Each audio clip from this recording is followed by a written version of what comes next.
better than ever. And I know right now that I'm going somewhere and I need some cheddar. Oh, baby, better. Hey everyone, it's Andre Luck. Welcome back to episode 2 of the Sports Sales Show. So great feedback on first episode. Got a lot of great comments, more views than I typically get. So that's awesome to see on YouTube. But again, this show's for anyone who's in revenue generation within sports or interested in it. So we'll hit on topics around ticketing, marketing, analytics, operations, like everything that drives revenue. So if you're currently in that role or looking to be a future revenue leader, continue to tune in for future episodes. So the topic for today's episode, I'm going to make the case that sports sales reps should be full cycle reps. So if you're not familiar with how sports sales work, you may be thinking like, well, what does that mean? Like, what's full cycle? So typically in sports, there's very specialized roles, and it's based on the products that they sell, not necessarily the customers they work with. So you'll have a team that's focused on selling season tickets, a team that's focused on renewing season tickets, a team that's focused on group sales or premium. But like when smaller organizations like minor leagues, college, they kind of do a little bit of everything, kind of because they have to, not because that's the ideal model that they want. It's just their limited resources, so everyone's stretched thin. So I'm not making that case that, all right, let's just have less people. I think you still staff up so people aren't stretched thin, but they're more full cycle, more full menu where they do everything. And I'll talk through the pros and cons of that, but a few situations where I've seen it within sports. So one of my old teams, the Houston Astros, after I left, they switched to a model like that. And the first thing I thought was like, this is crazy. Like, what are they thinking? Like, there's no way it's going to work, but they've had a ton of success with it.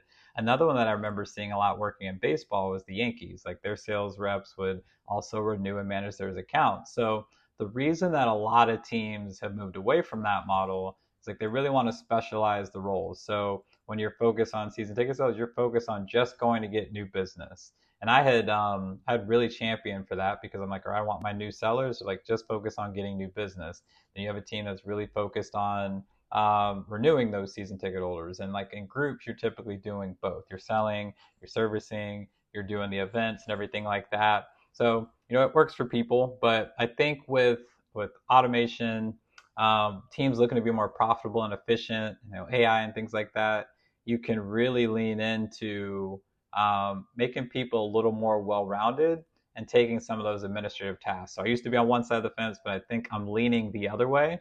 And so my ideal design for a sales team, and I talked about this in one of the other series I did a couple months ago on YouTube, but anything that's non-sales related, any admin type task, any administrative stuff that slows the rep's day down, I would outsource that to AI. I would hire like a specialized support role, like a coordinator or someone that could handle that, an intern, maybe someone a little more junior. A lot of those roles sometimes end up being marketing type tasks. So creating content, creating collateral, putting that together, sending out emails, running events. Like there's a little more collaboration that probably needs to happen with the marketing team to help market and promote. So allow your sellers to spend time with their clients, spend time with their prospects, and sell and renew accounts and drive revenue. So I'd have entry level reps because you always need people coming through the pipeline and new blood coming in. I'd have them be more revenue generalists. So they'll experiment with new campaigns that we're looking to do. They'll look to launch new initiatives. They'll spend some time working with marketing, going out and doing street team type activations and marketing events, working at games, get some exposure to analytics, maybe test out like new AI products and tools and use cases that if they show success in it and kind of like this incubator style type role, then we could launch it on a wider scale to our account executives and higher level sellers. And now you're creating this pipeline for the organization for higher level salespeople, future marketers, future analytics people, all things like that. So I'd have that kind of the entry point. Have that live within sales or marketing, somewhere that's driving revenue. But as it comes to your sales team, and I have much more appreciation for this now of like just focusing on just driving sales and revenue driving activities. I'd have them be full cycle. So your account executives, your more senior account executives, your managers, your selling managers, like they're full menu. They're selling everything. They're renewing, they're selling all types of products. And where I differentiate is maybe like the level of customer that they're working with. So what I mean by that is I'm not going to have my, highest level, selling manager calling someone that maybe hadn't been out to games for a few years. Like they're not calling all the same leads, but they're focused on all aspects when they work with the customer, really understanding what's the best need for them. Sometimes we get too transactional. We get a single lane buyer, we're trying to sell them a mini plan. We don't uncover the other opportunities because we're not incentivized to do that or commission to do that, or that's not our focus. So have everyone focus on selling everything. And then again, if there's like if you sell a group event or a group outing, like you have a staff that can come take the events part of it so that you could still just work with that client and you can go focus on other clients and new business and everything like that. So it would definitely take a collaborative approach. So like your leadership team, they're not specialized on, there's not a director of group sales, director of season ticket sales. You just have directors or managers that are collaborative coaches that are bought into the goals, the revenue goals for the organization, not just a specific focus. So they might have an expertise because this is the model that's been within sports for a long time. So you definitely need people who are bought in, who are interested in being part of an organization like that and willing to change their mindset and perspective on how business gets done. But I think there's a lot of pros to this. And then when it comes to some of those more like specialized niche type initiatives, so like tourism, youth sports, that's always big, schools, maybe like large B2B, I would experiment that with a rep until it grows to the point where you can build a business unit around it. So what I mean by that is a lot of times we'll have someone focus on schools, but it's their job to sell it, to market it, to service it, everything like that.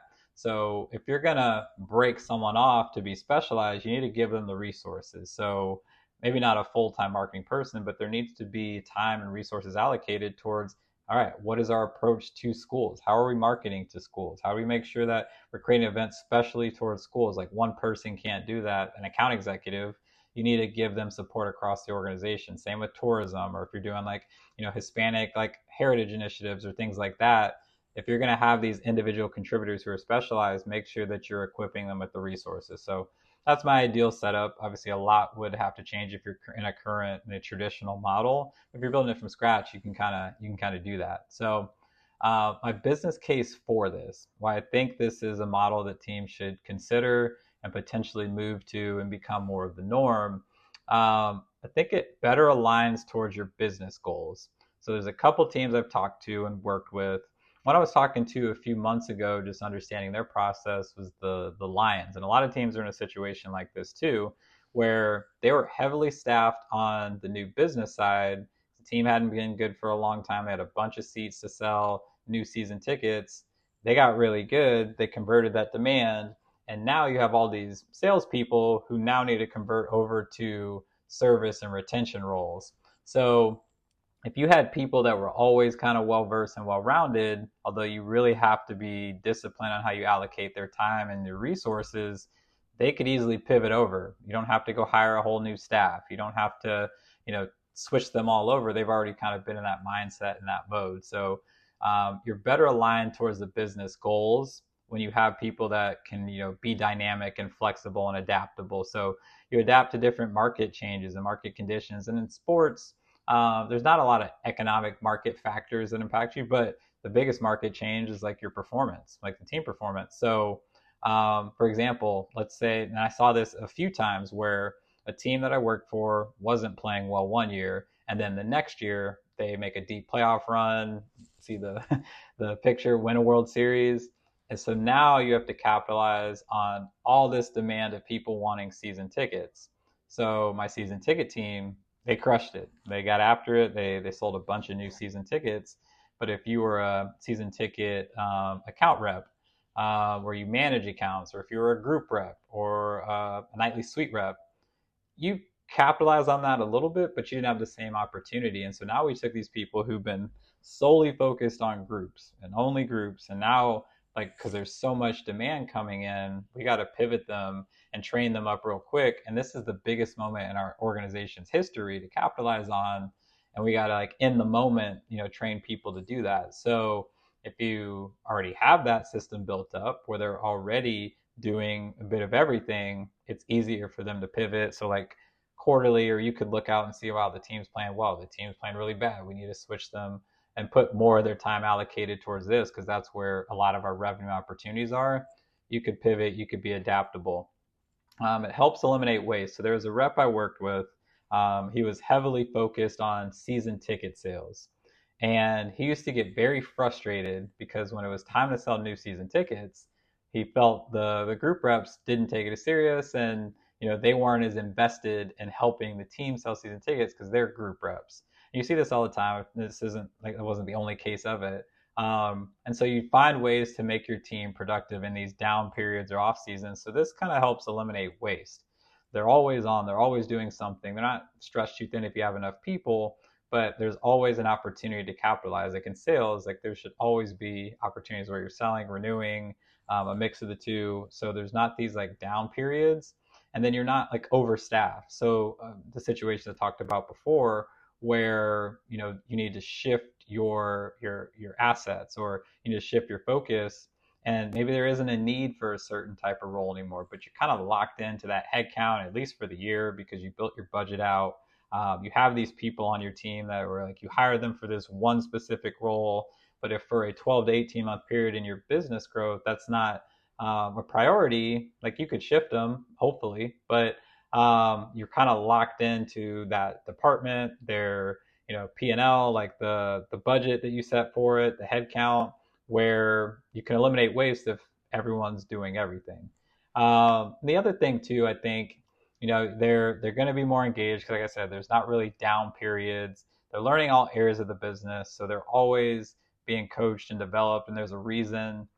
We come in and work with teams to consult with them, and it's holistic type training. Like whatever we teach could be applicable to sales, service, groups, whatever it is, but they'll make this investment in coaching, training, development. It's like, no, this is just for our new business team, and like the service team, they're not a part of it. So sometimes like it's very tough to like have like these special, or justify an expense for like a very specialized resource or use case within training. Like we could do it and we can customize to it, but if you have people that are doing all types of the process, they're full cycle, like I said, you're always doing some kind of training, coaching, development, whether that's external people coming in or internally. And then for them, it's going to benefit them a lot because now as they move up and ascend, like they are more well versed. I feel, I was somewhat limited on my own fault because I was always focused on the new business side. I was a inside sales rep. Then I went to the season ticket sales team where I only focused on selling new season tickets. Like I managed some, partial plan accounts, but it was minimal and there was very little that we had to do there. Then I was an inside sales manager, all new business. Then I was director of season ticket sales. And I laugh because my staff, they managed a good amount of our partial season ticket accounts because we had a lot of season ticket holders. But I was so set on getting them to make new business calls and go after new season ticket holders. They're like, we can't. I thought they were making excuses like, we're managing these accounts, we have these partial plan accounts, like we just can't do it. So I met with the director of our service team. I'm like, hey, I need you to take these accounts because my team can't go out and hunt new business. And so the next year we shifted it, and they didn't love that. And some of them were like, hey, be quiet. Like if you keep complaining about managing all these accounts, he's going to take them away. And I did. But going back, I would have kept it how it was. It's just better budgeted and allocated our time because a lot of times in sports, and why I think this works, is a lot of the sales you're making are renewals of current accounts, so whether it's season ticket holders or group ticket buyers, or inbound. It's not that we don't sell any new business, like just cold prospected type leads, but it's very minimal. But I think we skew that because like, when you go get those, you earn those and like those stick out. But most of what you're selling, 90+% is going to be things that are cultivated from current accounts or coming inbound. So if you have people that can kind of pivot based on the need and everything like that, this suits them well. So, the argument against doing this, I think there's, a lot of people, if they watch this, like, I don't align. If I'd watched this, even a couple years ago, I would be like, this guy's crazy. I would never do that. But like the reasons that I felt that, and I think other people may be against this model, is like the rep never becomes like a true expert in anything. And I think, again, like it's selling tickets, and you don't have to be a group sales expert or a season ticket sales expert, especially if you're going to ascend to be, a VP, a CRO. Like a CRO, you're overseeing all of it. You're seeing sales, potentially marketing, analytics, service, aspects of sponsorship and things like that too. So you need to be well versed in all those. So I think it's good to learn that on the way up.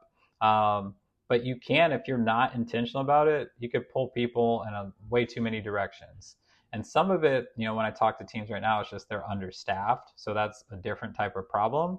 But if you're pulled in too many different directions, then nothing ever gets done. So you're putting forth all this effort, and you're working hard, and like you're exhausted, but like you're not actually making progress in any area. So you need to have enough people, but then also make sure that you've mapped this out far enough that you give enough runway and preparation so people can budget their time accordingly.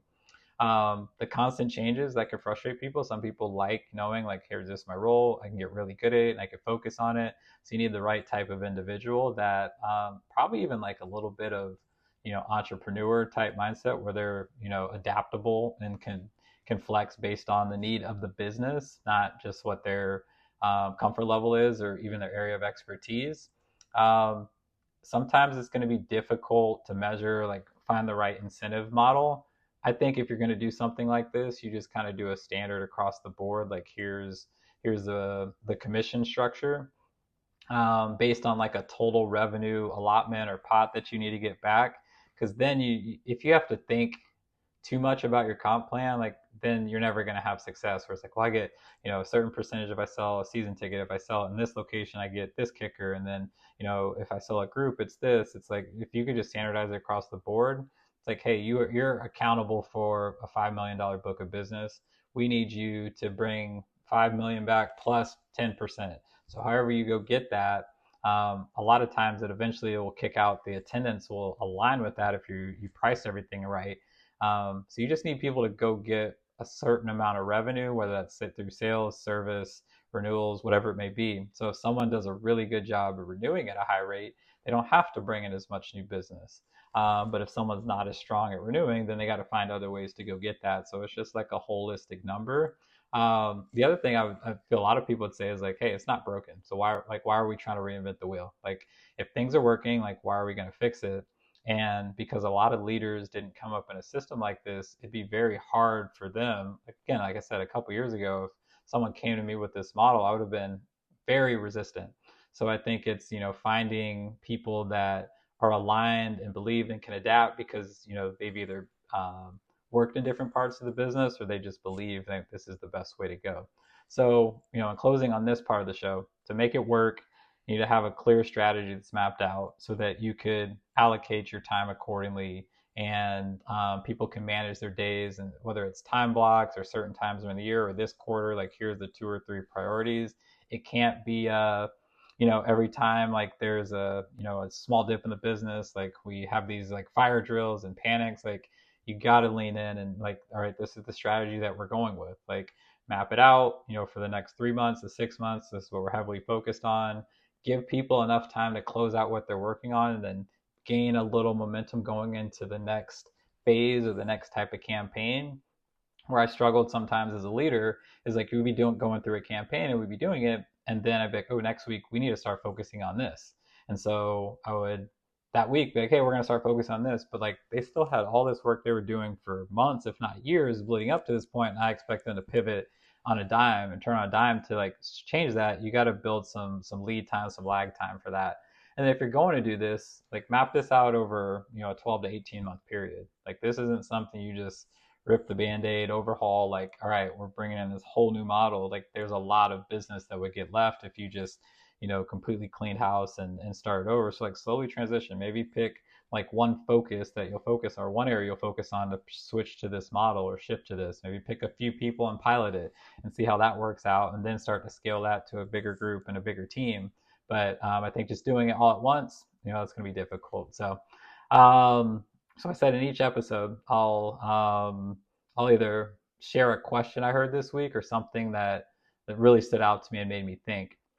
So I had a conversation with a college professor this week, and they do consulting and provide data and analytics for sponsorship teams, sales teams, things like that. It was a really good conversation.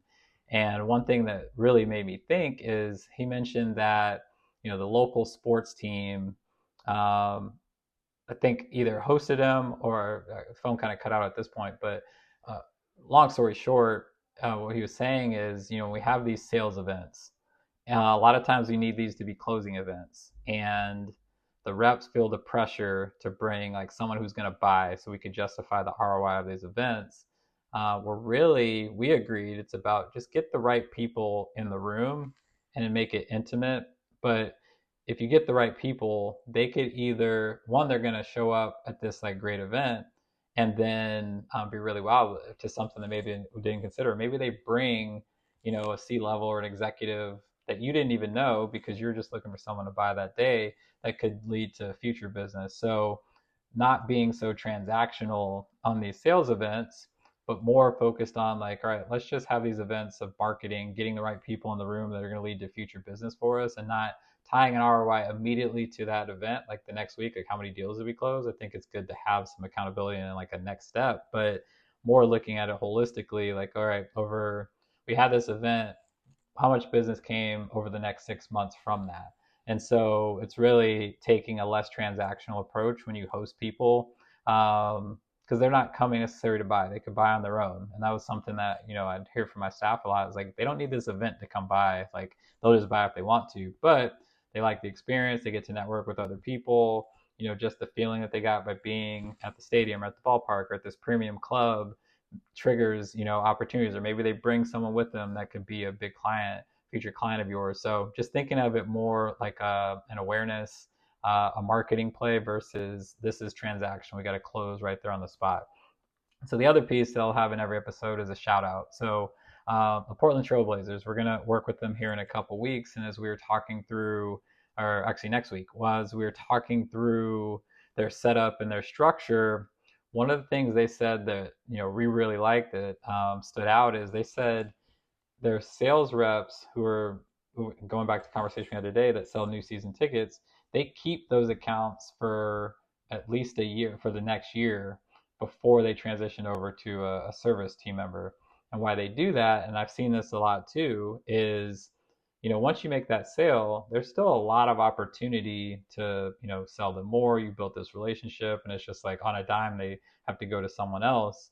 But the other piece too is it's so tough to renew what we call rookie first year accounts. So if you're sticking with that person who understood their business goals on the front end, and they're like making sure and ensuring they see success, because now they're being compensated and evaluated on how well they're able to renew that person. So you're going to make sure you get the right people that buy the right package for them that's going to renew at a high rate, but also you're tied to their success post just the sale. You're going to stick with them into the second and potentially even third year. So really like that setup, that model. It kind of aligns with a lot of what I talked about here. Doing what's best for the business, doing what's best for the customer to make sure that we're driving revenue and making sure that they see the results and impact that they want, not the traditional model of what we've always done. So that wraps up episode 2. But obviously, if you liked it, click like, share this with somebody in your network if you thought this was valuable and they could take something away from it. Subscribe so you get updates on future episodes. And like I always tell my daughters every morning, I said that today. They kind of rolled their eyes when I said it, but go be awesome today, and I'll be back next week with another video. Thanks. That's nothing. I'm a be doing this and I'm gonna be head hunting. Oh baby, don't know. Oh baby, don't go. Oh baby, don't know. Oh baby, don't go.